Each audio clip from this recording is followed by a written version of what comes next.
మంత్రివర్గ విస్తరణ మరింత జాప్యం, జనవరిలో ఉండే అవకాశాలు తక్కువే. మొత్తం 18 మంది మంత్రులు ఉండాలి క్యాబినెట్లో, ముఖ్యమంత్రితో సహా 119 నియోజకవర్గాలకు గాను మనకి అవకాశం ఉన్నది రాజ్యాంగం ప్రకారంగా. 12 మంది ఆల్రెడీ ఉన్నారు ముఖ్యమంత్రితో సహా, ఇంకొక 6 పెండింగ్లో ఉన్నారు. ఇంకా కీలకమైన శాఖలు ఇంకా అప్పగించాల్సి ఉన్నది.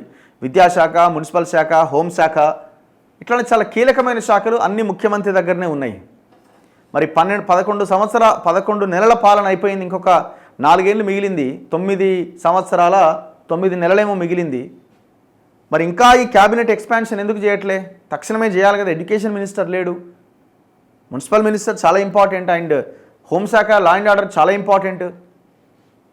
ఇప్పుడు ఇంకా దేనికి లేట్ చేస్తున్నారంటే ఈ పార్టీలో ఉన్న గొడవల కారణంగా ఒకరికిస్తే ఒకరికి ఇబ్బంది అయిద్దేమో అన్న దీంతో క్యాబినెట్ ఎక్స్పాన్షన్ ఆపుతున్నారు. బేసిక్గా ఇది ప్రభుత్వానికి సంబంధించింది, ప్రజలకు సంబంధించింది. నీ పార్టీలో పదవుల గురించి ఏమైనా లొల్లి ఉంటే మీరు తర్వాత పెట్టుకోరు, అసలు పెట్టుకోకపోయి దూకండి, ఎటన్నా పోండి, మాకేం సంబంధం.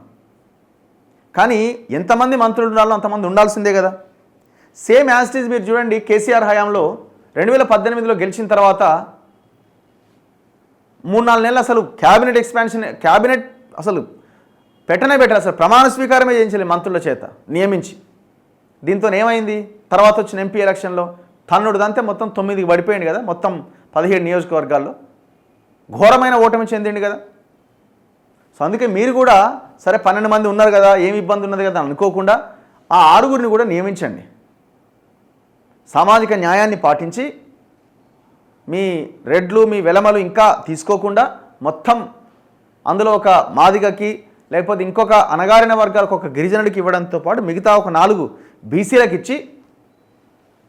బీసీలకు ఇచ్చి మీరు ఆ కార్యక్రమాన్ని కంప్లీట్ చేయండి. కానీ ఇప్పుడు అవకాశం కనిపిస్తలేదట, జనవరిలో ఉండే అవకాశం లేదట. రాష్ట్రంలో మంత్రివర్గ విస్తరణ మరింత ఆలస్యమయ్యే సూచనలు కనిపిస్తున్నాయి. గత కొన్ని నెలలుగా విస్తరణ పైన ఊహాగానాలు కొనసాగుతున్న సంగతి తెలిసింది. డిసెంబర్ ఆఖరులోగా జరిగే అవకాశం ఉందంటూ మంత్రులు సైతం ప్రకటన చేయడం, అధిష్టానంతో చర్చలు వెరసి విస్తరణ ఉంటుందని అంతా భావించినా తాజా పరిణామాలను బట్టి మరింత జాప్యమయ్యే అవకాశాలున్నాయి. కాంగ్రెస్ అగ్రనేత రాహుల్ గాంధీ ప్రస్తుతం విదేశీ టూర్లో ఉన్నారు. ఈ నెల 3వ వారంలో ముఖ్యమంత్రి రేవంత్ రెడ్డి సైతం విదేశీ టూర్కు వెళ్లబోతున్నారు. దావోస్కి వెళ్తున్నారు ఆయన. జనవరి 24 నుంచి 27 వరకు దావోస్లో జరిగే ప్రపంచ ఆర్థిక వేదిక సదస్సులో పాల్గొనడంతో పాటు దీనికి ముందు కానీ తర్వాత కానీ ఆస్ట్రేలియా, సింగపూర్లో ముఖ్యమంత్రి నేతృత్వంలోని బృందం పర్యటించబోతున్నది. ఆ తర్వాత ఫిబ్రవరిలో బడ్జెట్ సమావేశాలు ప్రారంభమవుతాయి. ఈ నేపథ్యంలో జనవరిలో మంత్రివర్గ విస్తరణకు అవకాశాలు తక్కువే అని కాంగ్రెస్ ముఖ్య నేతలు అభిప్రాయపడుతున్నారు. పోటీ పెరుగుతున్నదట. మరోవైపు మంత్రి పదవుల కోసం పోటీ తీవ్రంగా ఉన్నది. ప్రస్తుతం ఉన్నవారికి అదనంగా 6 అవకాశం కల్పించడానికి వీలున్నది. 4 లేదా 5 విస్తరణలో అవకాశం ఉంటుందనే ప్రచారం ఉన్నది. సామాజిక సమీకరణాలు, ఇతర ప్రాధాన్యాలను పరిగణలోకి తీసుకొని ఎంపిక చేసే అవకాశం ఉంది. మక్తల్ ఎమ్మెల్యే శ్రీహరికి మంత్రివర్గంలో చోటు కల్పిస్తామని లోక్సభ ఎన్నికల సందర్భంగా ముఖ్యమంత్రి ప్రకటించారు. ఈయనకు అవకాశం ఇస్తే ముదిరాజు వర్గానికి చోటు లభించినట్లవుతుంది. Bodhan MLA Sudarshan Reddy, Munugode MLA Rajagopal Reddy, Ibrahimpatnam MLA Malreddy Rangareddy, Parigi MLA Rammohan Reddy, Mancherial MLA Premsagar Rao, Chennur MLA Vivek తదితరులు మంత్రివర్గంలో స్థానం కోసం ఎదురు చూస్తున్నారు. ఎన్నికల ముందు తిరిగి కాంగ్రెస్లో చేరేటప్పుడే తనకు హైకమాండ్ హామీ ఇచ్చిందని రాజగోపాల్ రెడ్డి చెబుతున్నారు. బేసిక్గా ఈయన సోదరుడు ఇప్పటికే మంత్రివర్గంలో కోమటిరెడ్డి వెంకటరెడ్డి ఉన్నాడు. అసలు నిజానికి కోమటిరెడ్డి వెంకటరెడ్డే రోజు ముఖ్యమంత్రి దగ్గరికి పోతుండట, మావోనికి అస్సలే ఇయ్యకు అని చెప్పుకుంటున్నారు. మరి కాంగ్రెస్లో గుసగుసలు. అసలు తమ్ముడికి మంత్రి పదవి రాకుండా అడ్డుకుంటున్నది అన్నయ్య అని అంటున్నారు. మరి అది మాలే చెప్పాలి. కోమటిరెడ్డి రాజగోపాల్ రెడ్డికి చీఫ్ విప్ పదవి వచ్చే అవకాశం ఉందట. మొత్తానికైతే ఏదో ఒకటి ఇస్తారు. ఎందుకంటే ఇప్పుడు వాళ్ళదే ప్రభుత్వం అన్నట్టుగా, వాళ్ళదే రాజ్యం అన్నట్టుగా వ్యవహారం నడుస్తున్నది. సో ఏదో ఒక రకంగా ఆయనకి మంత్రి పదవి ఇవ్వకపోయినా ఆ చీఫ్ విప్పో ఇంకోటో ఏదో వచ్చే అవకాశాలు ఎక్కువగా కనిపిస్తున్నాయి. అది మాత్రం క్లియర్. కానీ ఎందుకో మరి వెంకటరెడ్డికి ఇష్టం లేదట ఆయనకు మంత్రి పదవి ఇవ్వడము, వద్దనే అంటున్నాడట.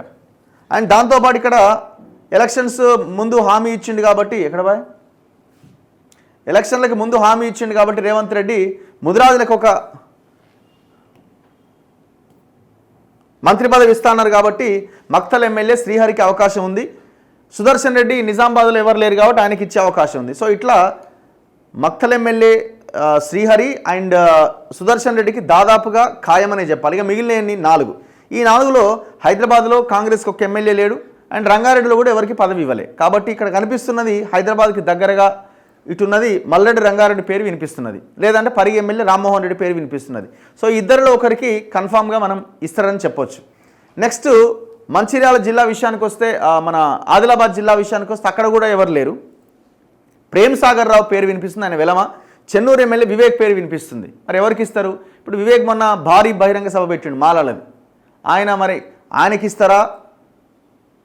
మరి ఆయనకి ఇస్తే మరి మాలల గురించి మాట్లాడకుండా ఇవన్నీ లెక్కలు ఉన్నాయి, కొన్ని ఈక్వేషన్స్ ఉన్నాయి. మొత్తానికి అయితే వివేక్ ఎక్కువ అవకాశాలు ఉన్నట్టుగా కనబడతా ఉన్నది. చూడాలి ఏమైంది అన్నది. ఇక ఉమ్మడి నిజామాబాద్ జిల్లా నుంచి ఎవరూ లేకపోవడం, మొదటి నుంచి కాంగ్రెస్లోనే ఉంటూ పార్టీకి అండగా ఉన్న సీనియర్ నాయకుడు సుదర్శన్ రెడ్డికి అవకాశం కల్పించాలని పార్టీలోని కొందరు గట్టిగా కోరుతున్నారు. ఎప్పుడు విస్తరణ జరిగినా మైనార్టీ వర్గం నుంచి ఒకరికి అవకాశం ఉంటుందని చెబుతున్నారు. ఆ కోటాలో అజారుద్దీన్ లేదా షబ్బీర్ అలీలో ఒకరికి అవకాశం ఉండొచ్చని కాంగ్రెస్ వర్గాలు పేర్కొంటున్నాయి. ఎవరి ప్రయత్నాల్లో వారున్నా విస్తరణ ఎప్పుడన్నది ప్రశ్నార్థకంగా మారింది. ఈ నెలలో జరగకపోతే బడ్జెట్ సమావేశాలు, స్థానిక సంస్థల ఎన్నికలు ముగిసిన తర్వాతే చేపట్టే అవకాశాలు కనబడుతున్నాయట.